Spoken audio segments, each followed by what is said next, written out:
Again, welcome. We're excited to have this opportunity to hear from Brother Vai Sikahema. I'm not saying it right.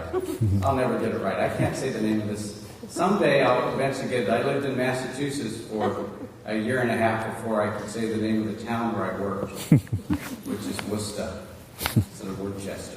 So, anyway, Vai, we're excited to have you here with us. Vai is and his wife, Kiala, and their daughter, Lana, are also here with us. Why don't we just have them stand for just a minute? We're really excited to have them here. Kiala is originally from here, graduated from Kahuku High School, so that's exciting. That's exciting. But she and Vai met at BYU Provo. It's another good BYU school, right? Through a friend, and I think went to a dance. Is that what I understand, right? Vai and Kiala are the parents of 4 children, and they also have one grandson that's 5 months old. It's so exciting. And they were actually here to be with some of their family. A couple of their sons have not seen each other because of missions, so kind of overlapping and finally getting together. So this is an ohana time for them, their family time. They were willing to come and be a speaker here with all of you today to share with this family, the family of BYU Hawaii. So we're so grateful for that. Vai was the first Tongan to be in the NFL. He was drafted to play for the Cardinals, I guess it's St. Louis, Phoenix Cardinals now. Then went to play for Green Bay Packers before being with the Philadelphia Eagles. Vai, I actually went to BYU Provo myself, but heard of some of the things. I'm a little bit older, but did some amazing things. I think there was a particular run back with the SMU game that was just phenomenal. I think he came into everybody's attention with that, and he was a specialist in kickoff returns, and as a running back, I believe set an NCAA record for the most number of returns in 1985. So we're really excited. He's done a lot of wonderful sports things, been a great spokesman in many ways. He's serving now in a state presidency back in the Philadelphia area. He did what many, but not enough, sports people are able to. He was able to take that opportunity, and he's been a sports director for it's now the NBC affiliate in Philadelphia. So if you watch if you're ever in Philadelphia, turn it on and see Vai. So he's probably not too shy to be behind the microphone, although he may use a roving one today or the camera. We're really grateful to have him here and some of his family here with us today. Let's welcome Vai. Thank you, Richard. How much time do I have? You have about 45 minutes, and then questions and answers. Okay, great. Am I tethered to this microphone, or can I walk around? I can walk around? You can hear me? It's on mute? Okay, Sarah's going to help me out. It's this one right here. Hey, that's better. Am I good? I'd rather walk around for one simple reason, because I got dressed today in my Tongan traditional. This is business casual. You know what makes it business casual? The aloha shirt. But I found in traveling, especially when we come to Hawaii, it's easier to pack what we call Tongans call tupenu. Samoans call it lava-lavas. But the Tongans add the mat. I'm telling you things, I'm preaching to the choir. It's like I'm talking to a group in Philadelphia that wouldn't know this. All of you know this. But the Tongans add the ta'avala as a sign and as a token of modesty for Tongans. But it's easier to pack this because the skirt you can just roll up and throw in the suitcase, as opposed to my sons who traveled with suits because we were going to be here on a Sunday, so they got to put it in a suit bag and all that. Anyway, it's just easier to do this. And then I'm so thrilled to be here. Let me,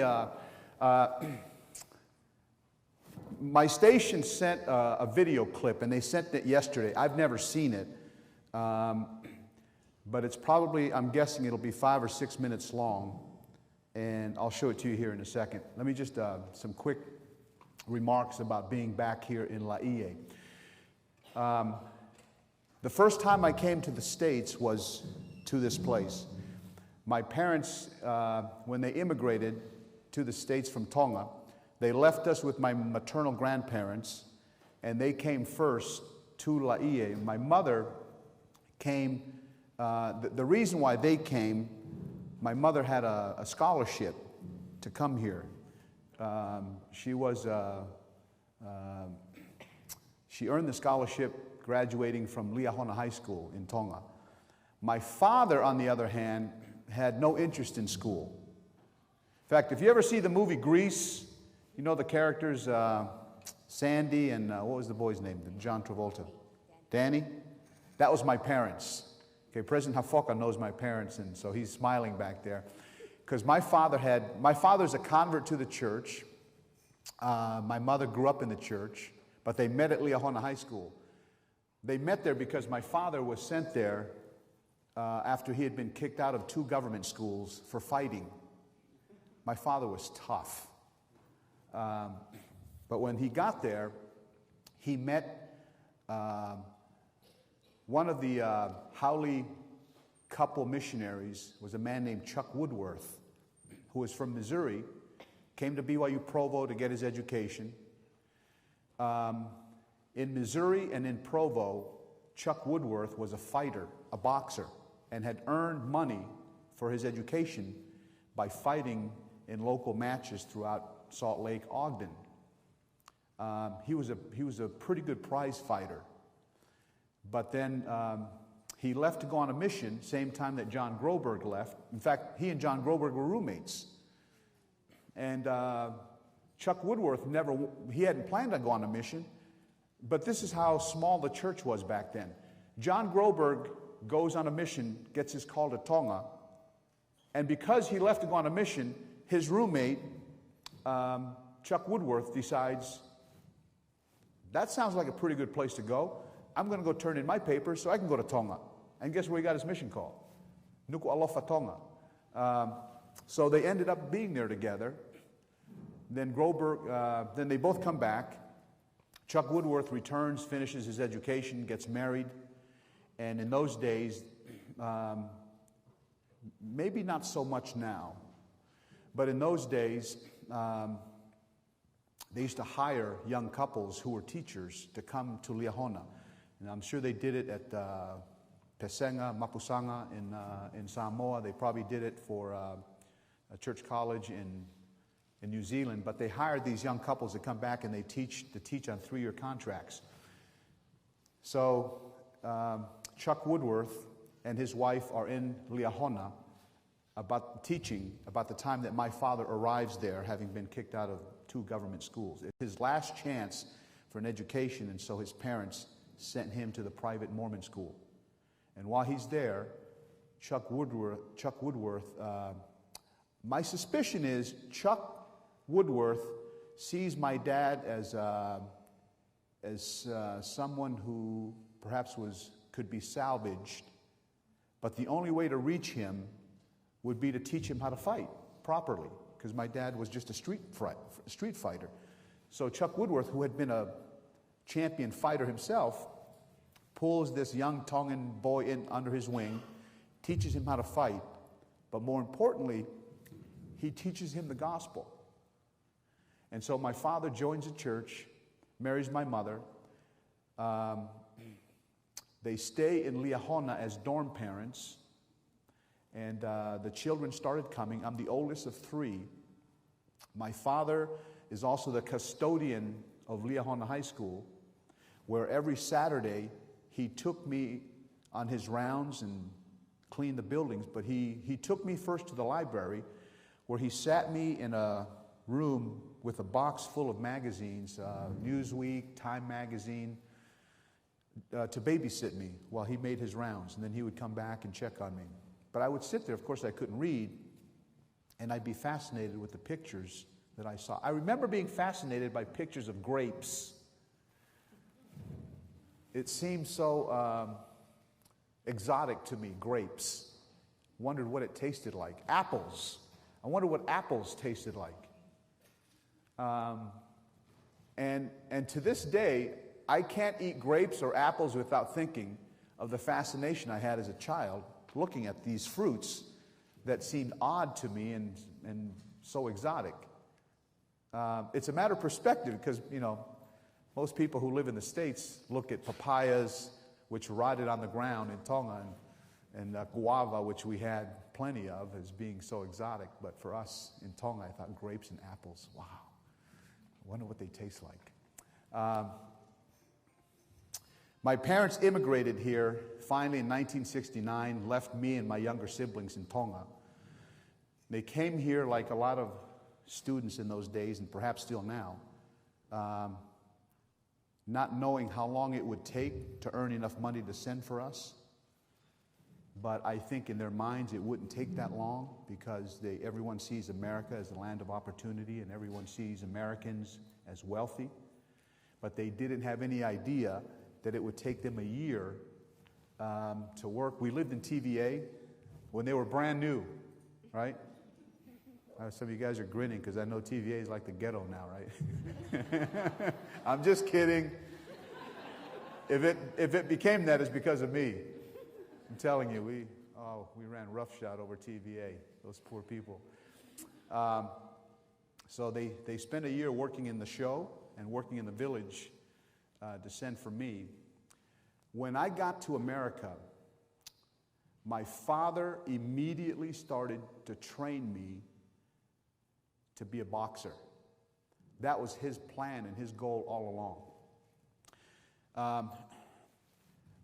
It's interesting that my parents never discussed why they came to America, but they had different reasons. My mother came because she wanted to gain an education, and my mother wanted to return to teach at Liahona. My father, on the other hand, had no intention of ever going back to Tonga. And my father, while he wasn't a great student, in fact, he was a terrible student, but he was wise. I'm sure you all understand the difference. My father was wise because he would read the newspapers and he paid attention to what was going on in America and what was happening in the United States in the 60s. Sorry? Civil rights movement was going on. So to my father, he didn't think that even for people of color, to get an education in his mind was a waste of time. Because he was watching what was happening in America, and he figured even people of color with an education would never be able to reach the pinnacle of their education because of the civil rights movement. Now, of course, you know, my father made some observations and he made some guesses. And I'll concede that while some of his ideas were off base, he did have some interesting theories that in time would turn out pretty good and pretty true to why he came, why he brought us.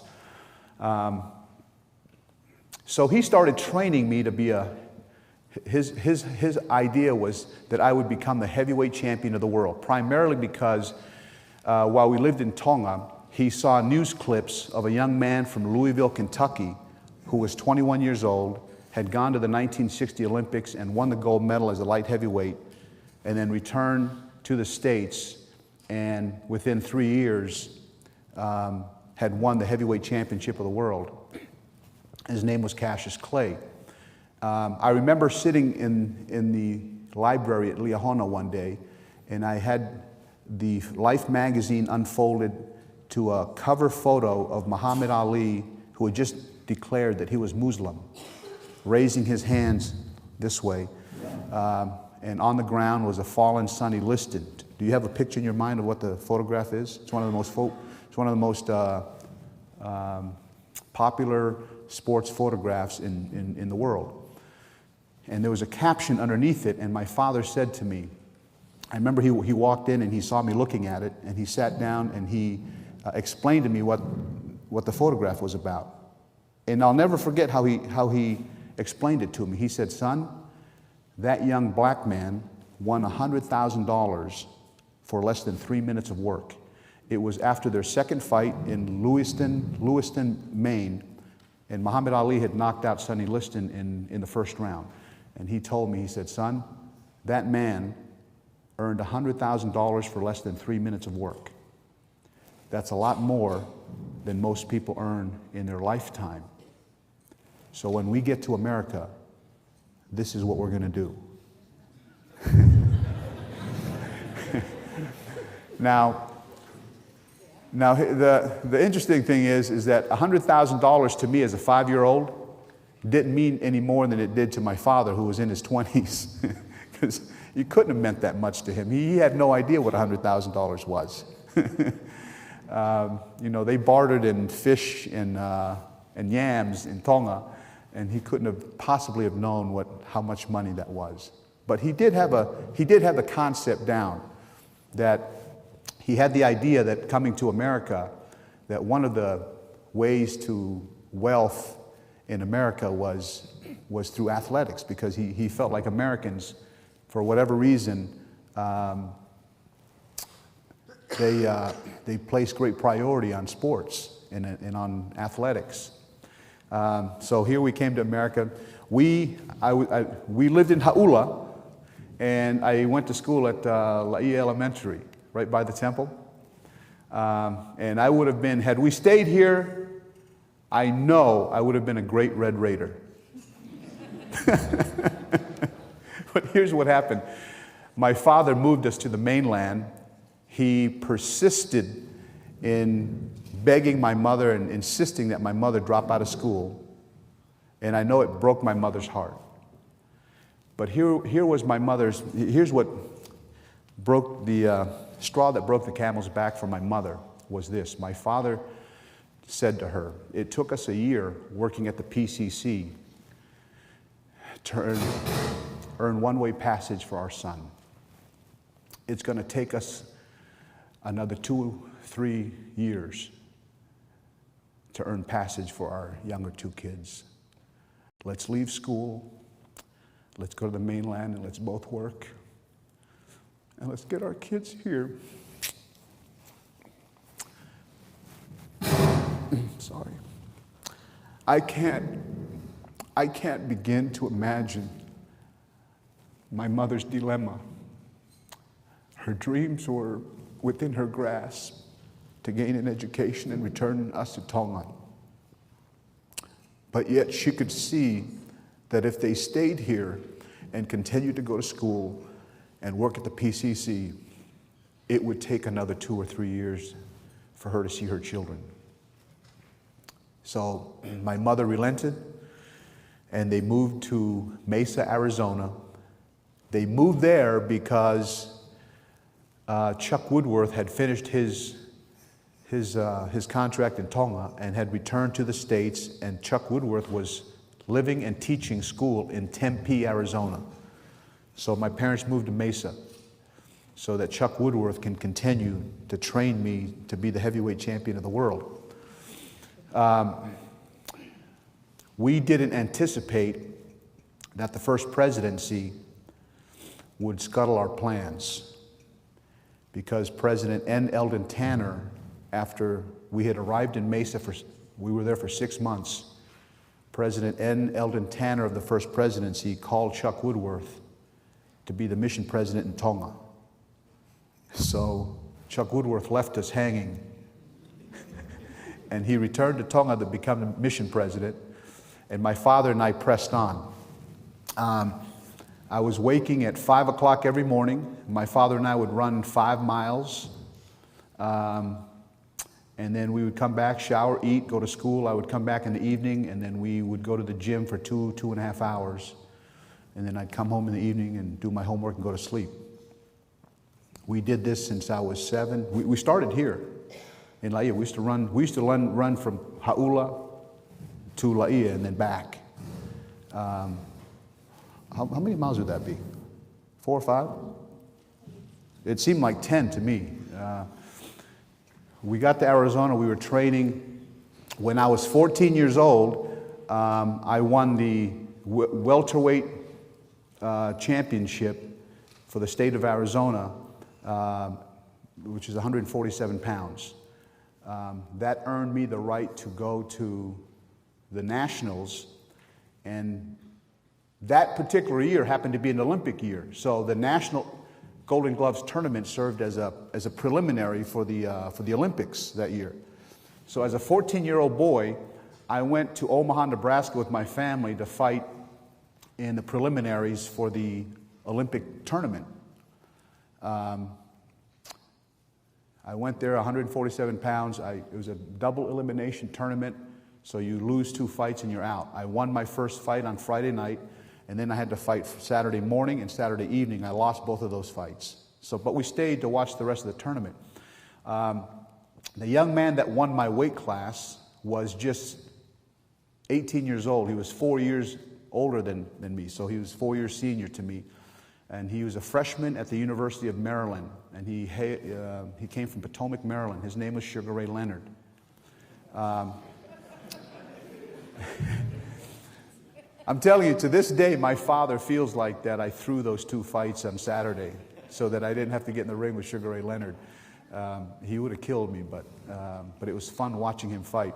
The other fighters in the tournament were the light heavyweight and heavyweight champions were brothers who came from East St. Louis, Missouri, and they were Marines, and they looked like they were in their 30s. Their names were Michael and Leon Spinks, those of you who follow boxing. And then there was a kid at 112 pounds from Tacoma, Washington, named Leo Randolph, who was just a great fighter. The best fighter in the group wasn't Sugar Ray. It was a 156-pounder from California. He was the super middleweight champion. His name was David Howard. And all of these guys won the gold medal in Montreal at the Olympics that summer. But as my father watched this thing unfold, he thought, we didn't have any idea that we were watching the greatest collection of amateur fighters that's ever been assembled by anybody. To this day, there's never been a greater collection of amateur fighters than the 1976 United States team. But my father watched this and he thought, okay, it's okay, because Sugar Ray Leonard is going to turn pro after the Olympics, and then I would have 4 years to dominate the division. We would fight internationally, and I'd get international experience, and then we would go to the 1980 games, and I would be the representative for the United States. What he didn't count on was that I would start high school that fall. So I fought in the national tournament in the spring. When I got to high school in the fall, checked into school, and I walked around and I realized not one person in the school knew that I had fought in a national tournament in the spring. So completely under the radar, which is typical for most high schools. Kids don't know what you're doing, if you're not involved in school events. But I noticed that the cutest girls at our high school were walking around in the arms of these guys that played football. Now, I'm no rocket scientist, but I decided I better go find out how to play football, because nobody here cares that I'm a champion fighter. So I go and volunteer to play football. And I'd never played football before. But the coach took one look at me. For 7 years, I had been running 5 miles every morning and been working out 2 hours, 2.5 hours every day except Sundays. So when I showed up to the gym with a bunch of other 14-year-olds, I looked like a man among boys. My body was developed, and I, had a little six-pack going, And I remember we'd line up and run sprints the first day, and I remember 2 kids started crying. And I thought, these guys are sissies. And this game, we're all padded up, we're wearing, helmets, Nobody hit you in the face. I thought this game is pretty cool, and it's pretty easy. And football did come easily to me. But my father wasn't convinced that this is what I was supposed to do. But my mother helped me to convince him that I should continue to play football. And we did fudge a little bit. I remember my mother telling him that football was part of the school curriculum. and that it was required. My father, not knowing any better, allowed me to go play football. But he started to change his mind when coaches started coming to our home, and we started receiving letters in the mail from colleges all over the country. Some of the first letters that came from places that we had never heard of, like Ann Arbor, Michigan, and Norman, Oklahoma, where University of Oklahoma is, and Michigan, University of Michigan, USC. John Robinson was the head coach at USC and came to our home. Frank Cush at Arizona State came to our home. The University of Hawaii coach, a guy named Dick Tomey, came to our home numerous times. I remember we didn't have furniture, so we just had mats. And I remember these coaches coming into our home and taking their shoes off and sitting, Tongan style, Indian style, on the floor. The head coach at Arizona State, Frank Cush, sat on our floor, and I'll never forget this conversation. My father asked him in broken English, Coach, what my son need to come to your school? And Frank Cush's answer is now legendary in family lore. He looked at my mother and father and said, a toothbrush.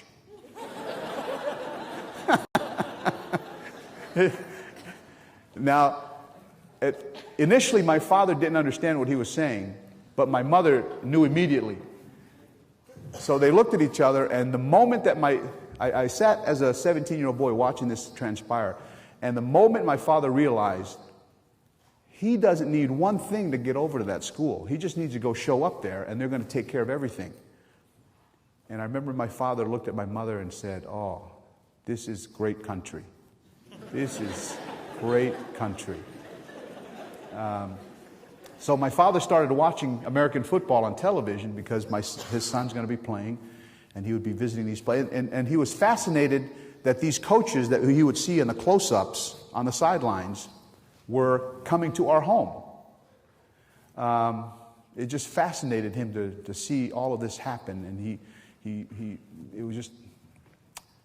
he couldn't fathom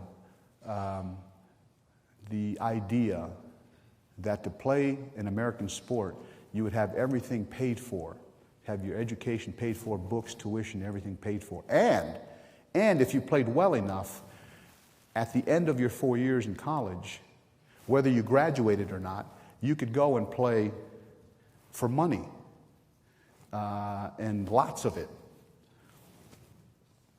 So we tried to choose a school for me to go to, and I wanted to go to Arizona State because it was close to home. My father wanted me to go to Arizona State, but my mother, where do you think moms would want their LDS sons to go? My mom wanted me to go to BYU. But my mother didn't understand. She would cut out clippings of BYU and put it in our refrigerator. But she didn't understand. She just saw BYU. So I remember she would paste things up like BYU getting trounced, by University of Arizona. And she would cut it out and put it up on the refrigerator just because she saw BYU, not understanding that BYU was in the paper because they just got killed by somebody. I gave Arizona State a verbal commitment, and I ended up, but the Arizona head coach got fired right before the signing date happened, so I ended up going to my second choice, which was BYU. When I got to BYU, here's what happened. I went to a high school huge public high school in Mesa, Arizona, and they were dominant in two sports, wrestling and football. So here's what they did. The football coaches took my class. I never registered for any of my own classes. what they did was they took my class, my registration, and they registered me for classes. They put me in all the classes that I needed to, that were required for graduation. But they put me in classes that were taught by assistant coaches. So my history teacher, my Arizona history teacher, Lester Bradley, was the offensive line coach. The baseball coach was my math teacher. On and on. All of my assistant coaches were my teachers. And I didn't realize this until I got to BYU, but the reason they did that was to make sure that I would be eligible to play on Friday nights. Could you imagine that? The moment that I sat down in a classroom like this at Brigham Young University in the Joseph Smith building with 500 kids for American Heritage. Have any of you taken American Heritage? It's no joke, right?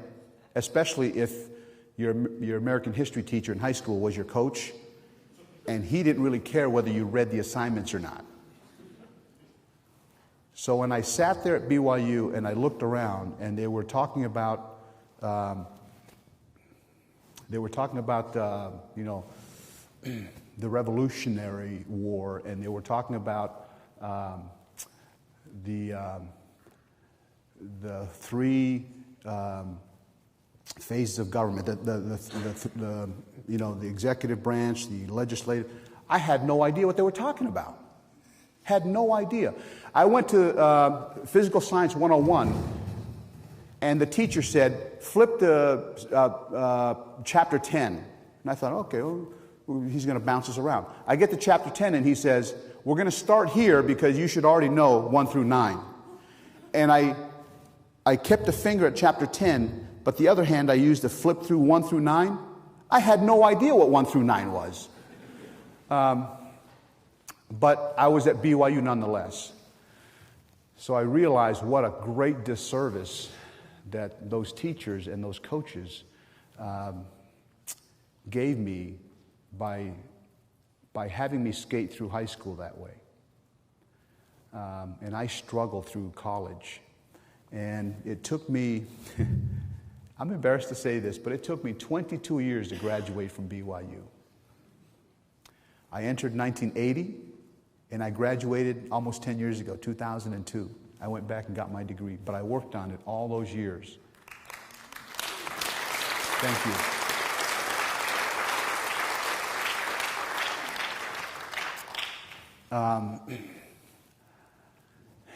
All the while, the one class in which that I really excelled in because I was forced to was English, for one simple reason. The chair of the English department at my high school was a woman named Barbara Nielsen. And Barbara Nielsen happened to be my mother's visiting teacher. And she knew what those coaches were doing. So she insisted that the one thing that she could do was to put me in her English class. So while there were assistant coaches who taught English, she demanded that I was in her English class. And by my junior year, she insisted that I try out for a position as a reporter in her journalism class. She was the faculty advisor for the school newspaper. And that woman came to my home every week and helped me with my English because it's my second language. She helped me write and rewrite drafts. She had me go cover some of the minor sports, so-called minor sports in high school, which turned out to be fun because I was going to cover girls volleyball and girls swimming. Really liked those sports. And she had me interview people. And that turned out to be the saving grace in my life. Because I owe my career in journalism to a woman who was my mother's visiting teacher, who insisted that I take her classes. So when I finished at BYU, I got Drafted into the NFL. When I got into the NFL, we played in St. Louis, and then the team moved to Phoenix, and then we got traded to the Green Bay Packers. And all along the way, I decided, I sort of figured out, I need to go do television because I could probably do that. It seems easier than writing. And I can probably transition into that career much faster after my football career. So that's what I did. And at the end of my football career, I was hired by the NBC station in Philadelphia to be their weekend sports anchor. And after a year and a half, they promoted me to become the sports director, which simply means it was my department. I got to run it. I got to hire and fire people in my department. I've never fired anybody. People have left when they've gotten better jobs. But then a few years ago, I've always had this nagging, I love to write, but if I could have made a living writing, I would have done that, because it's just something I love to do. So I guess it was about a year ago, the Desert News contacted me and asked me if I would be willing to write a blog for them. So I said I would love to write a blog, but they didn't know that I could write. I said, I'd love to write a blog for you. So I started writing, and pretty soon they decided they would make me a columnist. Now, I don't know, I don't get paid anymore for being a columnist and being a blogger, but they made me a columnist a few months ago. If you're interested, go to Desert News, desnews.com, and go look at some of the things I've written. Along the way, I've always had this sense that I was supposed to do great things. And I've always had the sense, this inner feeling that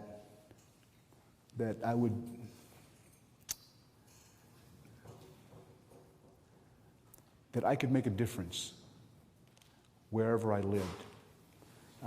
If my mother had it her way, we would have returned to Tonga, and I'm sure we would have done just fine in Tonga. But I want you as students, where you come from. My suspicion is that most of you are coming from countries where you're either the first in your families, or maybe your parents were fortunate to have college educations. But I feel like, and I've always felt this way about BYU Hawaii, that you're pioneers, that you're really pioneers by being here and finishing your education and returning to where you come from, whether you stay in the United States or go back to Asia or back to Polynesia, that you're pioneers in what you're doing. So treat your education that way, and see yourself as being a pioneer, because by and large you will be. You will be. The church needs you to be pioneers. And this place has a legacy that's unique. And it's a special place. Even those of us who live back east and come here, we feel the legacy that's in this place. I drive by here and I see the little apartment where we lived in 1970, 71. And I think to myself, my parents had no idea, neither did I, that I would get to go and go to BYU, Provo to play football, and play on a national championship team while I was there. We never knew when we lived in TVA. We used to go to Hukilau Beach to barbecue. Never expected that I would get to play in the National Football League and play in some of the palaces in the NFL. Lambeau Field in Green Bay, Wisconsin is like Yankee Stadium in baseball. It's a palace, and I got to play there. We played in some of the great cities, some of the great places in America. And it didn't end there. We would be able to parlay that opportunity into a television career in Philadelphia, Pennsylvania. Can you imagine that? I'm telling you that even today, 2011, I've been there for 18 years at that station. I pinch myself every day that a Tongan is a sports director and a sports anchor in Philadelphia, Pennsylvania. It is the 4th largest television market in the entire country. It's a huge market. There's over 6 million people that live in the metropolitan area of Philadelphia. They're about to dedicate, the groundbreaking for the Philadelphia Temple is about to happen in 2 weeks, 3 weeks. And President Eyring is coming to preside at it. It's a historic place. And every night, the announcer at our station introduces me to a television audience of 6 million people. Vai Sikahema with your sports. When I hear it, I'm telling you, I think about my parents and I think about my upbringing. Because in another generation, a generation or two before, that would have never happened. I have Jewish colleagues at my television station who have been there much longer, who changed their names because it was too ethnic. They changed their name from Goldberg, which is very Jewish, and just made it Gold. You know, people did that with their names. Yet a generation or two later, somebody like Vai Sikahema can be doing sports in that city. Now, the wonderful thing is that, you know what, people in Philadelphia, they're not always sure. They know I'm from Tonga, but they're not always sure whether I'm black, whether I'm Puerto Rican, Hispanic. They're not sure. So when they ask me, I just tell them, I'm whatever you want me to be, brother. You want me to be black? I'm black. Just watch. You know what? Why don't we play? Can we play this, Sarah? And then we'll take a couple of questions. Is that okay?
I told the missionaries just to keep singing.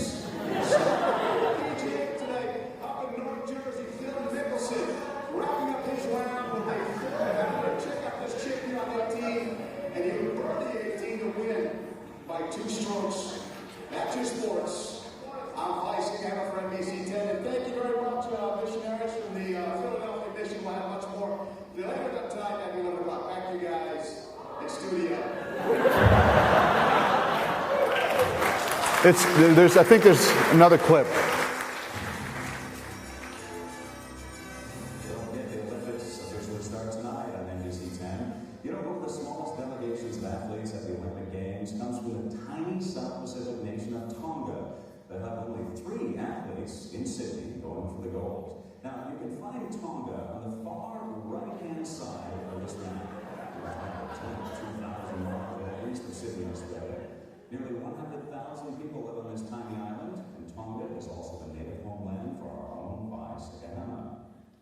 It was just last May that Vai officially became a U.S. citizen. At the age of 7, Vai and his family moved from Tonga to Hawaii and then to the mainland Arizona. Tonga might be small in Olympic stature, but it has a big place in Vai and his family's hearts. And Vai is live now from Sydney, Australia. Vai, viva la Tonga! Tim, I got a little emotional there as you were reading all that. Listen, this is such a wonderful thing here. Tonga named me the Olympic team because I was the first Tongan to play in the NFL. And they credentialed me to march, but I could not activate that credential because it would have deactivated my media credential. There are so many restrictions here, we can't even show you the flame behind me. But we can show you what Tongans will be wearing tonight. So 48 regular. 48 regular. We're 44, Hugo. Hugo McCooley is the Sidney Taylor hired to outfit the Tongan team. That's the one. And the official outfit for opening ceremonies are these candy apple red blazers. I hope they like it, because when we try to please everybody, make sure they look nice. It was awesome. It was great. They did a good job there. You like the colors? Yes.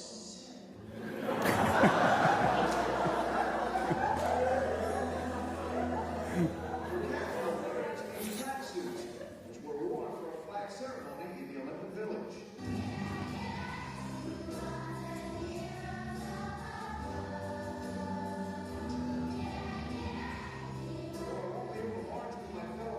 Tonight at opening ceremonies, I was allowed one moment of glory.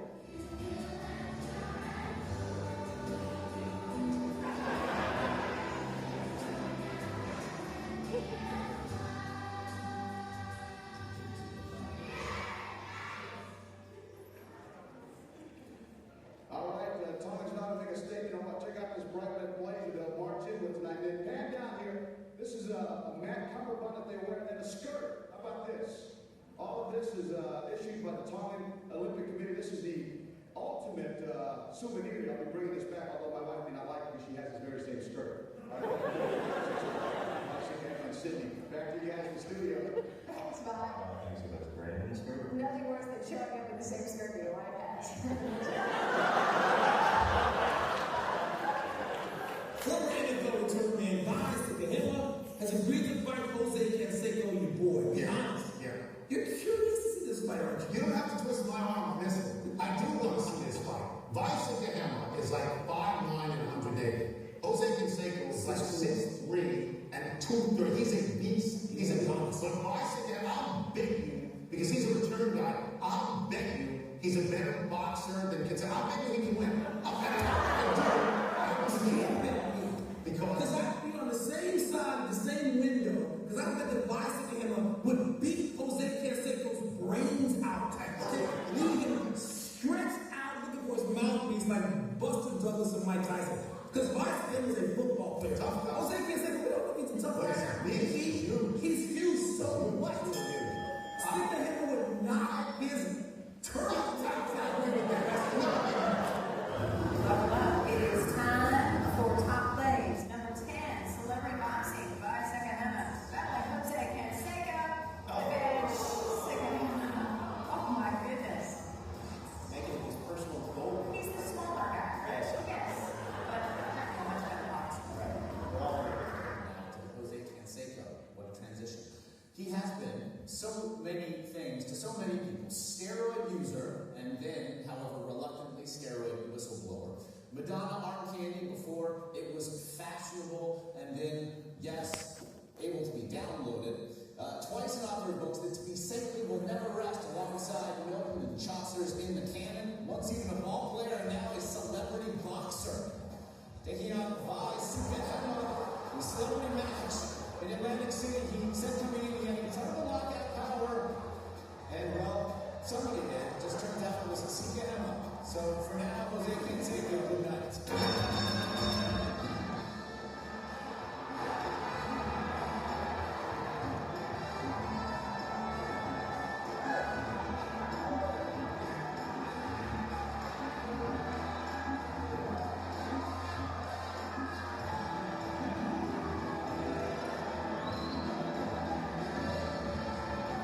All right, watch the Tongans.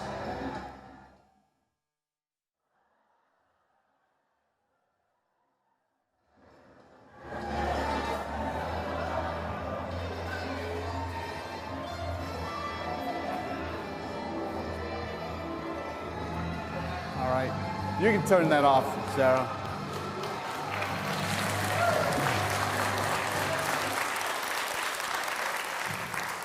My wife thought I was crazy. Canseco had come to Philadelphia looking for an opponent to fight, for him to earn money. But I accepted it because I used to do it when I was a kid. And he didn't know that I used to do that, but I told him. Yeah, I used to fight when I was a kid. I was pretty good. He goes, well, when? I said, when I was 14. He goes, oh, a long time ago. I gave the proceeds of my earnings to charity, but my wife thought I was crazy. Now, my wife doesn't know that I used to. She knew I used to fight, but she didn't know that I used to do this seriously. But it was just a fun thing to be able to do back east. And it's what, we do as Tongans. We're just crazy. You guys know that, right? Tongans and Samoans, we're crazy. Anyways, let me just leave you with this. And it doesn't look like we're going to get to ask questions. Do the best you can. Just do the best you can. If you struggle in school, and if it takes you 22 years to graduate like it did for me, don't take 22 years. Take less than that. And just make it 10 if you struggle in school. But just plug away at it. Just work at it. Because I know this. I've learned this about my life. That even in the things in which I struggled, academics, when I did the right things, and I always tried to do the right things, the Lord guided me. And He directed my path. And He brought people along like Barbara Nielsen, who gave me hope and who taught me. And I listened. And He brought me church leaders that helped guide and direct me. And He put me in places where I could do the most good. So do that. Whatever it is that you struggle in, do your best. Do your best and seek and petition the Lord to guide you and direct you. And whatever it is that you're weak in, He'll make the weak things become strong. And He'll strengthen you, He'll guide your way. Because God wants you to make a difference in your families, in your communities, in your countries. I say these things in the name of Jesus Christ. Amen. Thank you.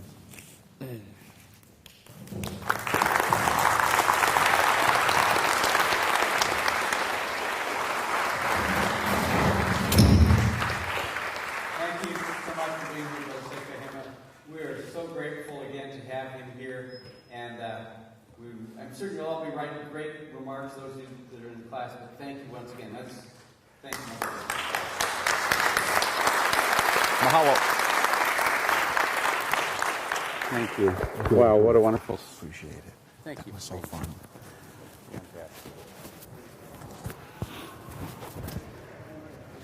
That must have been pretty fun hitting Jose, right? I have to admit it was. That was, bringing some of that back. Right. Show him who's boss, man. That's great. That's fantastic. When was that held? It was a couple years ago, a couple summers ago. So he had kind of come and